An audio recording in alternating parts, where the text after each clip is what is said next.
अस्सलाम वालेकुम friends, welcome in our next lecture. उम्मीद है कि आप लोग सब खैरियत से होंगे। आज का जो हमारा लेक्चर है वो इंट्रोडक्शन टू साइकोलॉजी का लेक्चर नंबर 2 का पार्ट नंबर 2 है। कल तक हमने जो है वो प्लेटो के बारे में पढ़ा था। नेक्स्ट हम मज़ीद देखते हैं कि उसकी क्या क्या थेरीज़ हैं, क्या आइडियाज़ हैं, और फर्दर हमारे लेक्चर में आज क्या हम कवर करेंगे। इसके मुताबिक ये है कि according to Plato the soul has three components और पार्ट्स, ठीक है। जिसमें जो है वो ही discovered that there are three different kind of activities going on in a person, ठीक है। तीन डिफरेंट किस्म की एक्टिविटीज होती हैं जो कि एट अ टाइम एक पर्सन के अंदर अक्कर हो रही होती हैं। सबसे पहले क्या है, first an awareness of the goal और value and this is the act of reason, ठीक है। कि आपका जो अवेयरनेस है उसको वो रिलेट कर रहे हैं एक्ट ऑफ रीजन के साथ। सेकंड हमारे पास कौन सी आती है, there is a drive toward action, ठीक है। कि आपके पास जब अवेयरनेस आ जाती है तो आप क्या करते हो, आप एक्शन की तरफ मूव ऑन करते हो।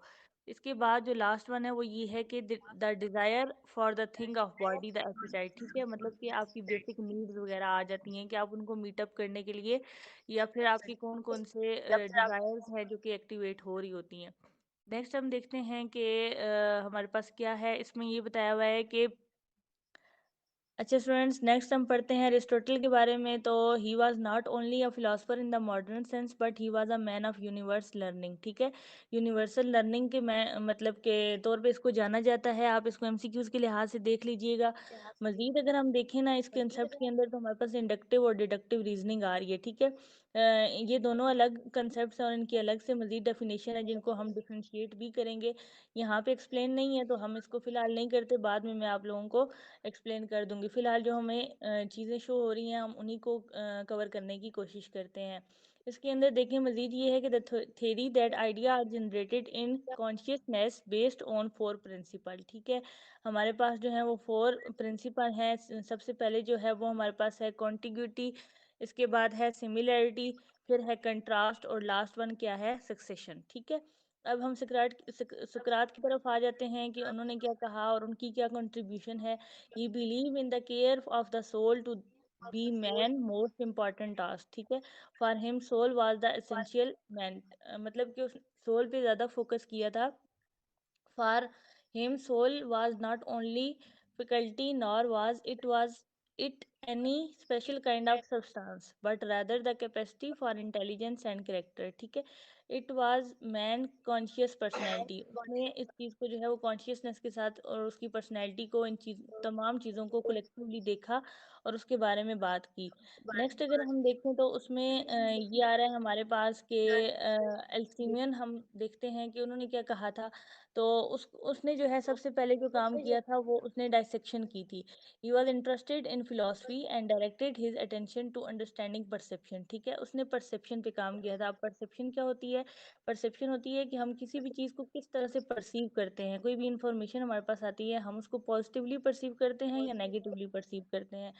हमारे पास ये एक एमसीक्यूज आ गया है कि he was known as the father of Greek medicine, ठीक है। एमसीक्यूज के लिहाज से आप इसको भी याद रख लें। और ही recognise the importance of brain and clearly distinguish between sensory perceiving and thinking, ठीक है। इसने इस चीज़ों पे दोनों पे काम किया था। मजीद हम देखते हैं कि the contribution of the Muslim scientist in the field of physiological treatment are very significant beside their contribution to psychotherapy. The period was which was called European Dark Age was the period when Muslim philosophy, science and knowledge flourished. ये चीज़ें इतनी important नहीं है। मज़ीद हम देखते हैं कि हमारे पास सोल की कौन कौन सी टाइप्स हैं, रूह रब्बानी और रूह हैवानी, ठीक है।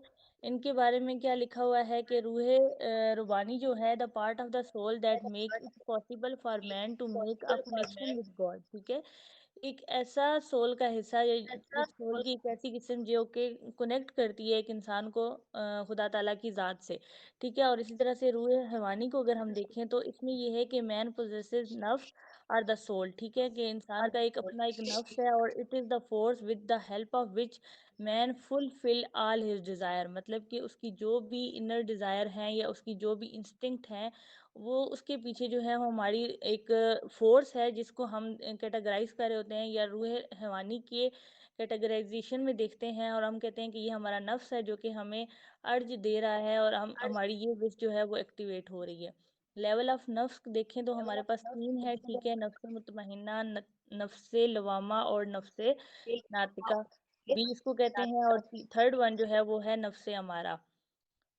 सबसे पहला जो है वो उसमें देख लेते हैं कि नफ्से मुतमइन्ना ये है कि at this stage the body and soul are in complete harmony, there is no conflict between good and bad and man is satisfied. ठीक है, इसमें आपने इसको सही तरह से इस तरह से याद रखना है कि इसके अंदर कोई भी कन्फ्लिक्ट नहीं होता है। सेकंड वन जो है हमारे पास नफ्से लवामा और नफ्से नातिका, ठीक है, इसमें ये होता है कि at this stage the conflict between good and bad start. जो भी पर्सन है, कोई इंडिविजुअल है, जब वो इस स्टेज के अंदर आता है या इस कैटेगरी में आता है तो उसको अच्छे और बुरे की जो फ़र्क है वो क्लेरिफाई होना शुरू हो जाता है। नेक्स्ट अगर हम देखें तो ये है कि नफ्से हमारा, ठीक है, तो उसमें ये है कि negative forces have a complete control over the individual, ठीक है, उसके ऊपर नेगेटिव फोर्सेस आना शुरू हो जाती हैं, उनके उसके कॉन्फ्लिक्ट ज़्यादा हो जाते हैं। It is the animal tendency of man, ठीक है, हम इसको एनिमल टेंडेंसी किसको कहते हैं, नफ्से हमारा को। All bad habits and wrong doings are due to this नफ्स, ठीक है, मतलब कि इंसान के अंदर लालच का पैदा हो जाना, हसद का, इसके बाद दूसरों से नफरत का या गुरूर वगैरह, तो ये सारी चीज़ें कब पैदा होती हैं, जब हम ये सारी चीज़ें जब देख रहे होते हैं नफ्से हमारा की कैटेगरी के अंदर, ठीक है। अच्छा, नेक्स्ट कुछ जो हैं वो फ़िलॉसफ़ी की बातें की गई हैं, ठीक है। ये ऐसे इस तरह से इम्पोर्टेंट नहीं है, अगर मैं थोड़ा-सा इसको बताना चाहूँ तो इसमें यही है कि इंसान के बारे में बताया गया है कि जब इंसान पैदा होता है, तो वो बिल्कुल एक प्योर होता है, ठीक है।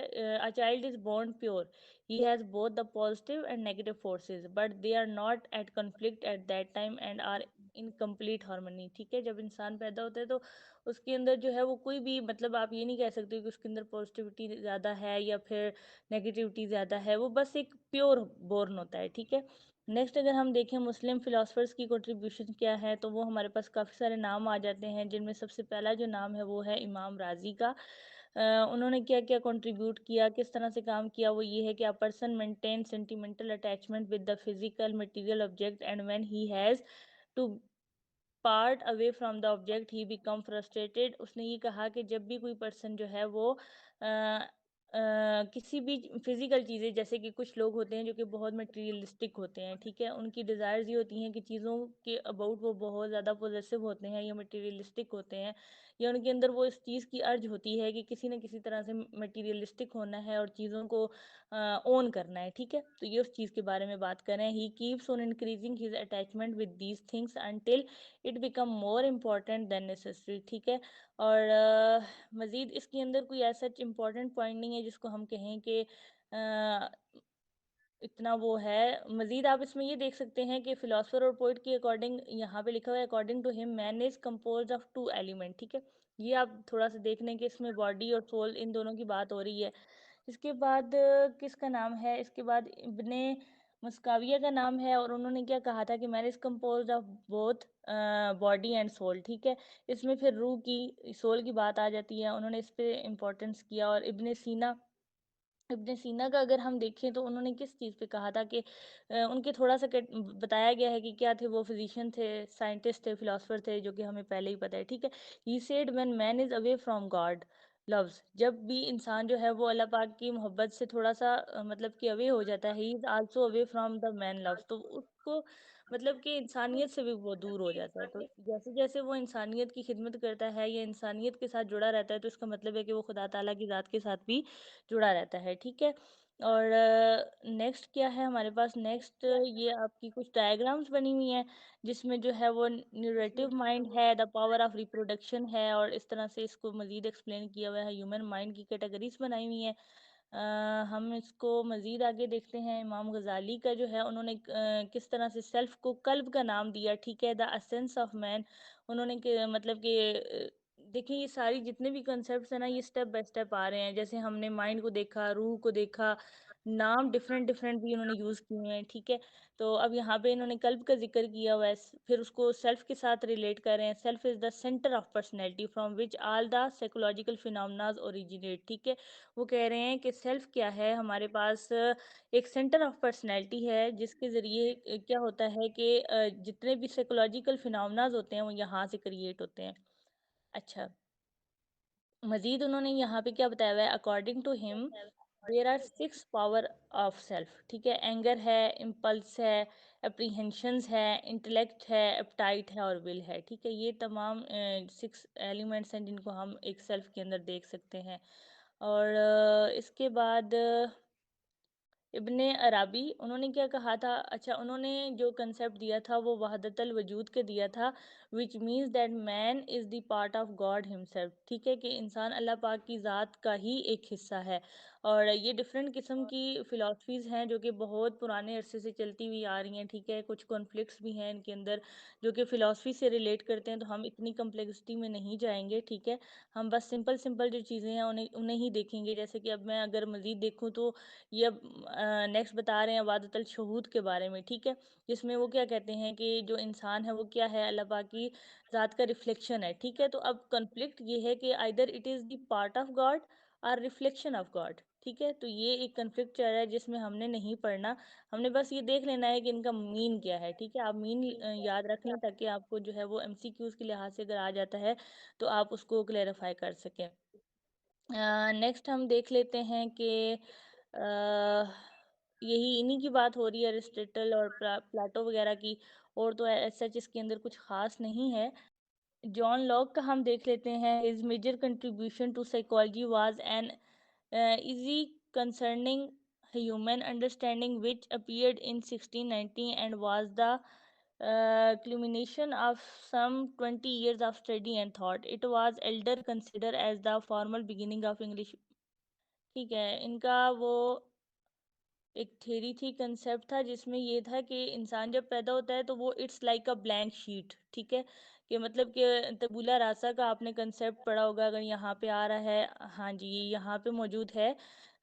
इसमें देखें कि ये इसमें क्या कह रहा है कि he gave the concept of tabula rasa, people are born in this world with empty minds. ठीक है, मतलब कि जब भी कोई इंसान पैदा होता है उसका माइंड एक ब्लैंक शीट की तरह होता है। ये हमारी सोसाइटी होती है जो कि उसके ऊपर जो भी लिखना चाहे वो उस तरह से उसके ऊपर लिख सकती है, या उसको जैसा भी इंसान बनाना चाहे वो बना सकती है।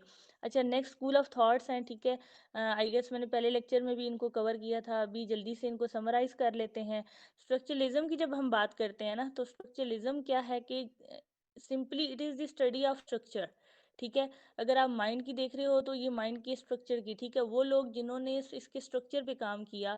मजीद अगर हम देखें तो कॉन्शियस, अनकॉन्शियस, प्री कॉन्शियस, इन सब की डायमेंशंस को देखा तो वो कौन लोग थे या किस से रिलेट करते थे, वो स्ट्रक्चरलिज्म स्कूल ऑफ थॉट के साथ रिलेट करते थे।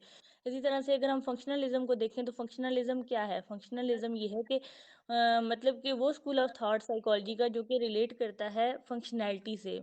ठीक है, कि माइंड ने किस तरह से फंक्शन करना है, किस इंफॉर्मेशन को रखना है, कौन सी कॉन्शियस में रहेगी, कौन सी अनकॉन्शियस में रहेगी, किसको रिकॉल करना है, ये सारा किस में आ जाता है, फंक्शनलिज्म में आ जाता है।